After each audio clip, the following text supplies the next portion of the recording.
think we're going to do this.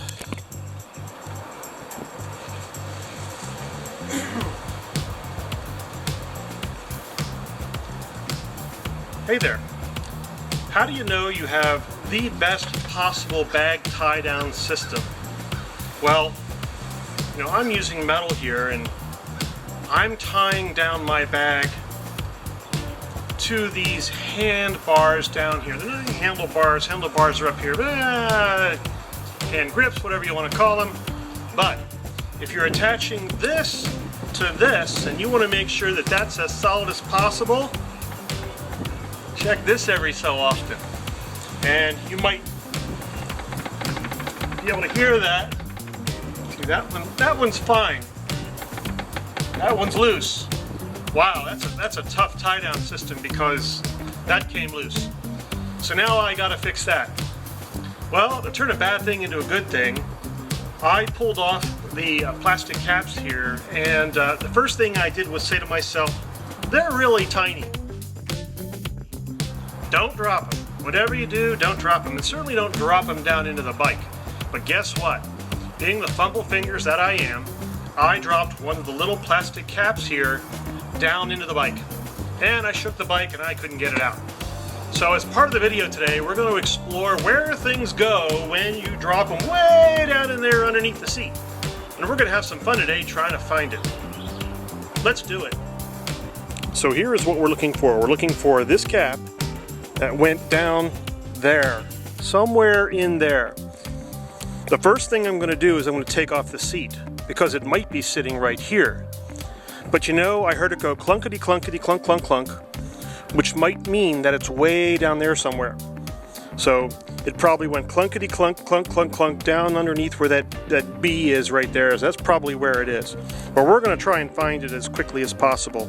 So let's take off the seat. The seat bolts, when I first worked on this bike, were 10 millimeter. I got tired of the 10 millimeter being there all the time. They're supposed to be flange bolts, and I gotta tell you, trying to feed those in with those flanges was just awful. So what I did was I replaced them with bolts with larger flanges, and that helped quite a bit. So I'll show you these bolts in a second here. Being a good mechanic means being a good engineer. So I don't know if you can see that. I'll try and flip my video camera up so I can see it. Yeah, so right in the middle. So that's what it looks like. And I'm going to pull the other one out here. You can see that one too. So you can see how quickly I'm doing this backwards. Up, down, left, right. Okay, there it is. So that's what it looks like right there. This is my denim seat. I sewed this. You can see here how that's put on. It's just jeans with a staple gun. Changing your seat is easier than you'd think. I had to make maybe a dozen stitches around this seat here. If you can use a sewing machine, you can make the most awesome, comfortable, darn seat imaginable. The only trick to making a seat is to have a heavy seam down the middle so it doesn't stretch. So I use the side of the jeans, forward, backward. So I use the side of the jeans as the middle of the seat. Really handy there. Now, about your bike and some tips here. These are pop pins from Lowe's. They hold the plastics on better than the factory pop pins. So if you're doing any kind of work on your panels, the first thing you should do is go out to Lowe's or Home Depot or whatever and get yourself some Chrysler pop pins. Stuff always falls off my Chrysler, but you know what? The pop pins these days for the body panels, which is probably all they're held on by, really works pretty good. So Chryslers use a lot of these. A lot of cars use these, but these cheaper, plastic ribbed pins, very common on American cars these days. Very cheap. They probably cost $5 at the dealer and cost you 50 cents or less at the home store. So there you go. So I got to take those off maybe to get this panel off, but I probably got to take that bolt off down there, pull the panel away, and that should reveal where my cap went. So Home Depot, Lowe's, pop pins, but we're going to try and pull the bottom away first, and then if we need to, we'll remove those pop pins. Now, about some of these bolt type hardware items, Honda does a pretty good job of including the spacer with the bolt, which is pretty handy when you're talking about plastic panels. That's why they're all very special, because they have a spacer with them. So I'll try and show you the spacer that's built into that bolt. That's all fine and good, but if you lose one of these and you go back to the dealer, it's probably going to be about $5. So, you know, wow, really? Seriously? Every little nut and bolt is $5? Well, you know, there's better ways to deal with that. But instead of just getting a bolt and a nut, you know, you can always get a flange bolt and a washer. Hey, you know, that will work pretty good. You're just going to have to try stuff. Now, there's a tab in here that holds this in place. And that tab is, I believe, here. So, to get this panel up and out without removing the front part and everything else up here by the gas tank, you need to slide that tab out. Now, if I lift up on that, the first thing that happens is that rivet moves.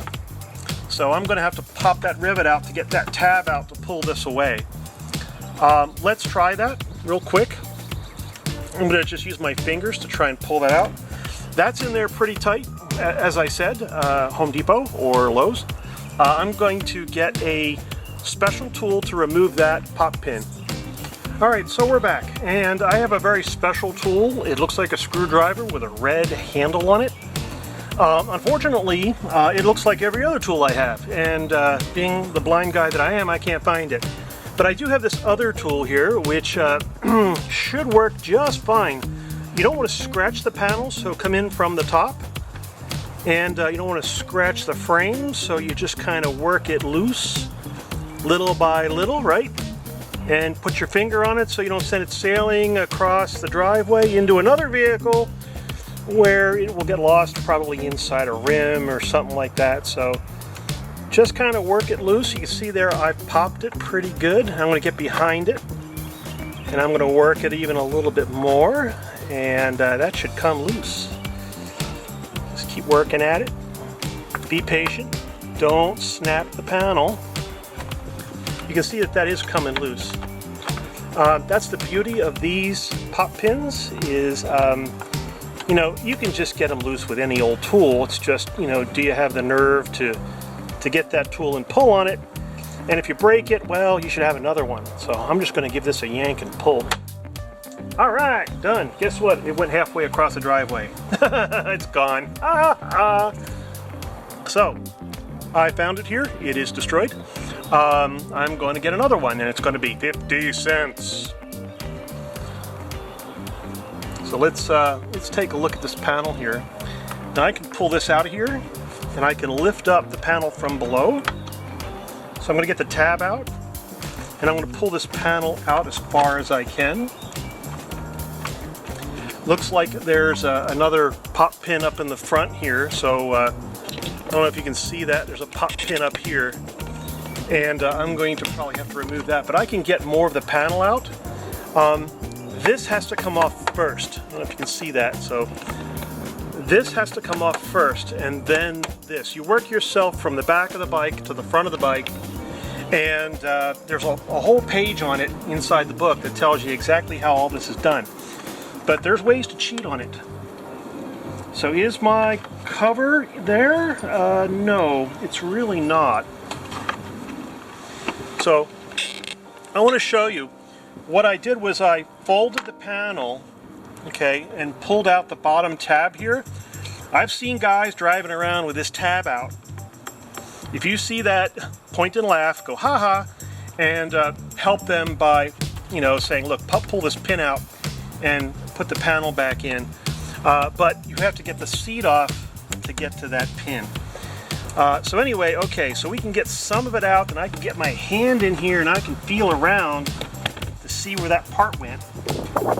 I can pull on a couple things. It may have kind of gone forward a little bit and kind of propped itself up against something. So I'm feeling around for it and I can't find it. This part here, even with the bike leaned this way, went all the way down. I'm trying to do this backwards, looking into the viewfinder here. Went all the way in there and did not fall out the bottom of the bike. Isn't that something else? While we're here, you probably saw this. This is insulative tape. You can get this for your home. It's used for ductwork and it's really great stuff. This stuff is too. This is not as good, but it's weatherproof. It'll stick to anything and stick forever. So you have little lights, little LED lights here, and you want to keep them secure. You just tear off little strips of it, and that one went. I gotta get another strip of that. So tear off little strips and stick your LED lights in, but don't just do 1 or 2 strips. Do 1, 2, 3, 4, 5, 6, 7 strips, and you'll never lose your LED lights. Isn't that nice? Okay, so here's a learning moment here.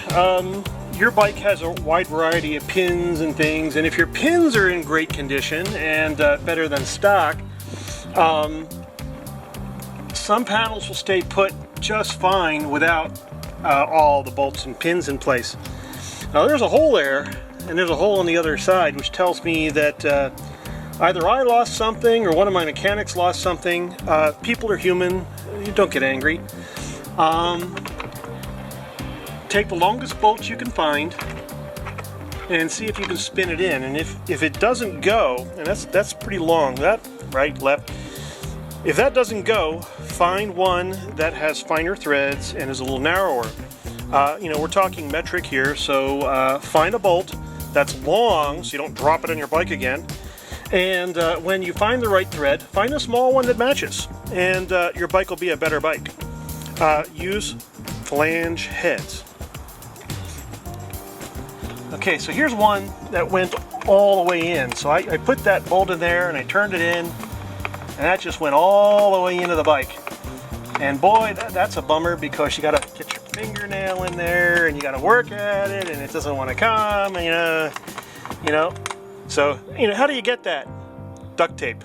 Duct tape is the answer for everything. If there was ever an answer for the universe, it's not 42, it's duct tape. So where is my duct tape today? Well, it turns out it's actually in the bike. Okay, so I walked around the house for 5 minutes looking for the duct tape, and it was actually in my frunk. Alright, so the answer to the universe is duct tape, not 42. The answer to life, universe, and everything is duct tape. Make yourself a duct tape tool. Stick it in the bolt, shake the bolt, turn the bolt, and eventually you'll get it. Let's try a little stick with a little hex key. So I'm going to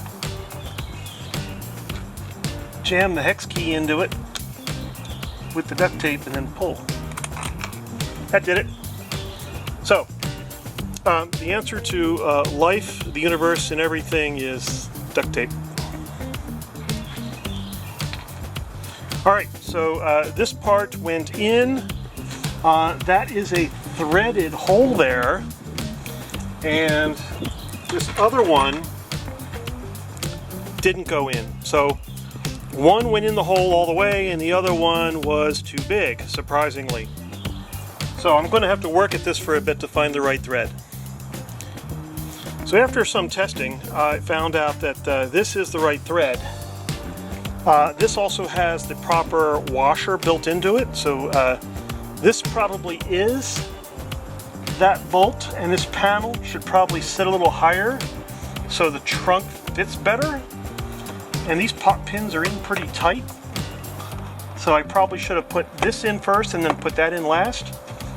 But I think I can move that to get right. But what may be easier, instead of just trying to force this in with a proper bolt, is just to get another flange bolt with a washer and stick it in there. Your panels won't align perfectly, but you know, this is an older bike and they've all shrunk and they're not aligning perfectly anyway, so there you go. This is the bolt I was talking about earlier with a spacer built into it. Remember, we were talking about the holes on both sides here. So, you know, what do? You know, the joke is it's $5. You know, I don't care how much it really is, but it's not going to be 50 cents. So, you know, you want to save money, right? So, M6 metric, right? You know, you could probably use a Phillips head, right? So, you know, an M6 metric with a washer on it. They're pretty easy to work with. I like a longer bolt so don't drop it. Get it started on the threads and work it in. That'll hold the panel in place. I replaced many of the pop pins on these panels, so they're on better than factory. They always will be, even when there's parts missing. So even if they vibrated out of there and fell out, which is very possible, I like to use better bolts with different heads that are more common, easier to get tools for. So I just put that back in there. That's actually quite easy. Remember, these panels have shrunk. Things are going to move around. They're not going to be the same. As long as your frunk opens and closes, it's not a big deal. Both success and failure, I did find a part in there. It was this little rubber stopper part, but you know what? I'm not going to keep looking. It's just taking too much time. So I was able to put in something. That's great. I'm going to put the panel back together. I'm going to put a pop pin back in it, and I'm going to replace the missing cap with one that I have in my toolkit. So very quickly, to put this back together, pull the panel out, slip the tab back underneath of there, up here. We're going to go up here. We're going to put a pop pin back up in there. I'm going to grab a pop pin out of my toolkit. I have many. If your pop pins look like this, don't put them back. Get a new one.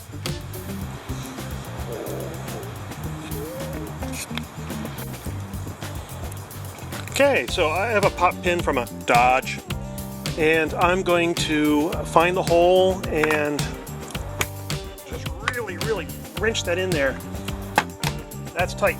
So, hey, you know, let's get back to the goal here, which is to work on the loose handbar up here. How big is that? That is a, boy, the rusty parts here. This is why I label my sockets with tape. That's a 6mm. That's probably about right. Now, funny, I'm really pulling on that, and that is darn loose. All right. So, you know, what the hell happened? You know, why is that so loose? Probably because the spacer's worn out. So what I'm going to do is I'm going to crack it loose and see if I can fix it. There's always a way to fix something that has broken loose. Boy, that is locked down and it's still loose. So let's figure that out. These things, parts wear out. You know, that's just going to be what happens. The tighter you strap things down, well, you know, hey, your bike is shaking. It's a dirt bike. You know, it's all over the place. Stuff's going to wear out. So that's what this video is about. This video is about solving problems and making things right as quickly as possible.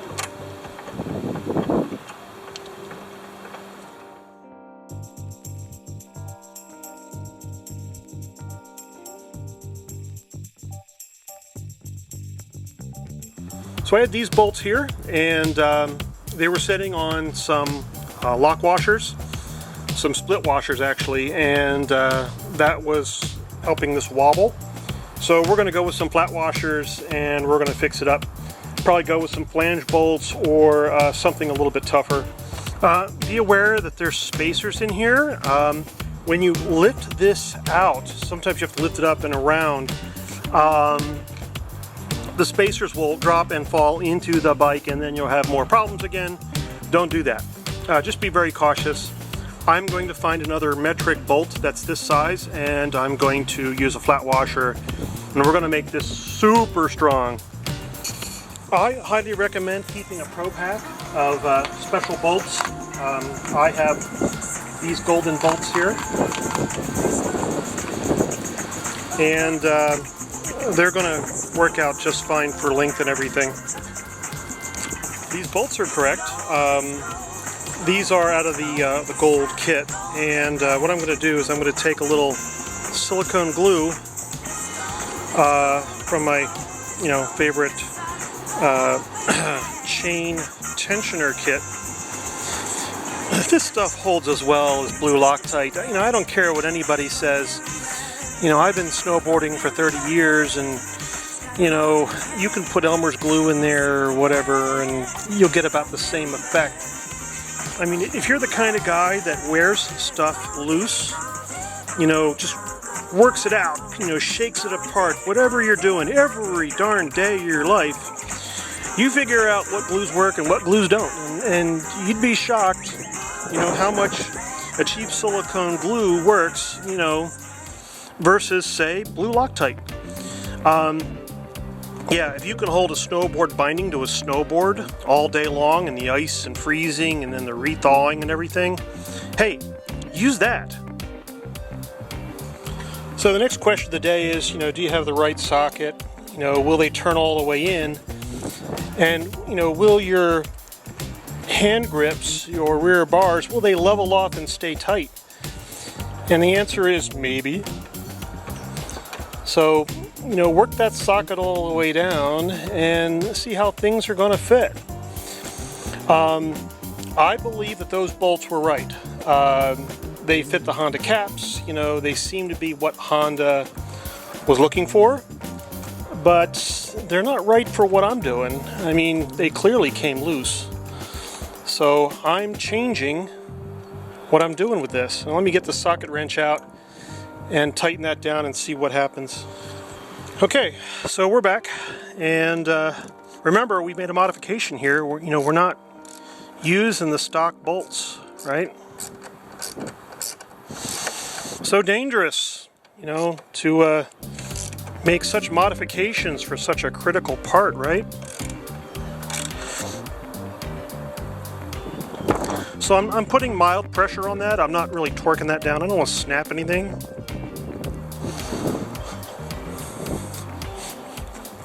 Solid now. Looks kind of pretty. It might be too shiny for most people. I'm not going to need those plastic caps anymore. But okay, that is repaired. So let's do that to the other side and finish up. I don't want to nick up anything I don't want to destroy anything that's not destroyed. You see there's scratches and scars all along here. So let's try and pull that out a little differently. When you're working with things and you don't want to scar anything up, you really got to get into small places. Use a probe or a hook. This is a sharp probe, and I use it for getting into small places. There it goes. I just popped it out, and it almost went down this way and down into the bike. Isn't that something? Wow, so scary. So let's get those other bolts out.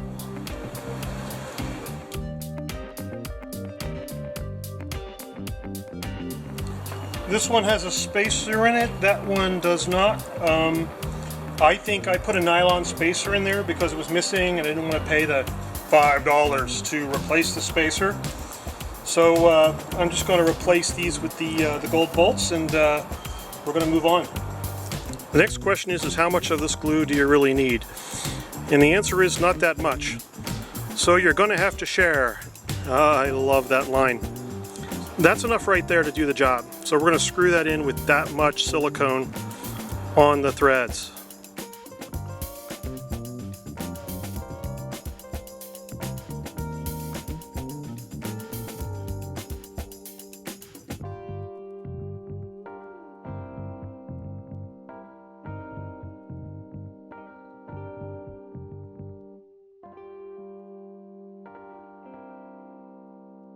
I'm just tightening down my straps. I do put a lot of tension on these for the sake of keeping the bags really where it belongs, just by simply turning them. Sometimes I'll just push them into place, and that'll keep a lighter bag where it belongs. The shaking force sometimes is so much that these things will pop, they'll break. Like there's a small break in one right there.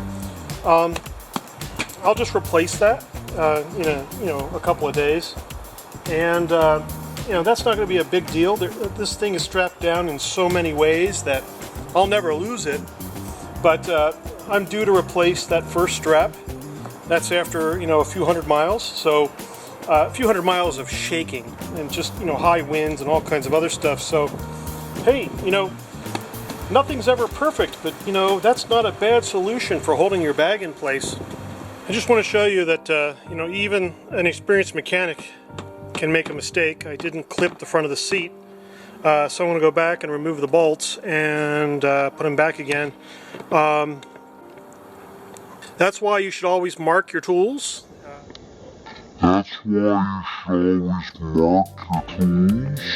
That way you know which ones are the right ones for whatever it is you're going to do. You might have 1,000 tools and you might use 30 of them regularly. So mark your tools.